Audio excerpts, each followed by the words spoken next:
அங்க என்ன தேடுற? அங்க இல்ல, இங்க. திரும்பிட்டண்டி, திருந்திட்டேன். இப்படி எல்லாம் காலை பிடிச்சி கெஞ்சுவன் பாத்தியா? நீ என்னடி என்ன வேணாங்கிறது? நான் சொல்றேன்டி, நீ எனக்கு வேணாண்டி.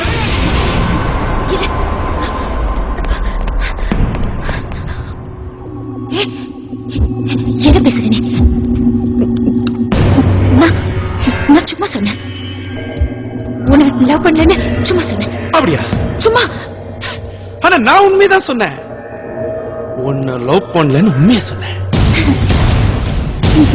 லவ் பண்ணலையா? சொல்லு. லவ் பண்ணலடி, லவ் பண்ணலடி. நீ எப்பவுமே என்ன கேப்பல்ல, லவ் பண்றல, லவ் பண்றல, லவ் பண்றல. அப்பெல்லாம் எனக்கு புரியல, என்னடா இவ எப்ப பார்த்தாலும் நம்மள லவ் பண்றல, லவ் பண்றல, லவ் பண்றலன்னு கேட்டுக்கிட்டே இருக்காளேன்னு. ஆனா இப்ப புரியுது, நம்மளெல்லாம் ஒருத்த லவ் பண்றானேன்னு உனக்கே டவுட். அதனாலதான் கேட்டிருக்கேன், லவ் பண்றல, லவ் பண்றல, லவ் பண்றல. இன்னுமே டவுட்டே வேணாம். ஏன்னா நான் தான் உன்னை லவ் பண்ணல. நான் மட்டும் இல்ல, எவனுமே உன்னை லவ் பண்ண முடியாது. உன்னை லவ் பண்ண முதல்லும் கடைசி அப்படியும் நான் தான். இப்படி ஒருத்தனை வாழ்க்கையில இழந்துட்டோமேங்கிறத உணர்றதுக்கே உனக்கு 2 ஜென்மம்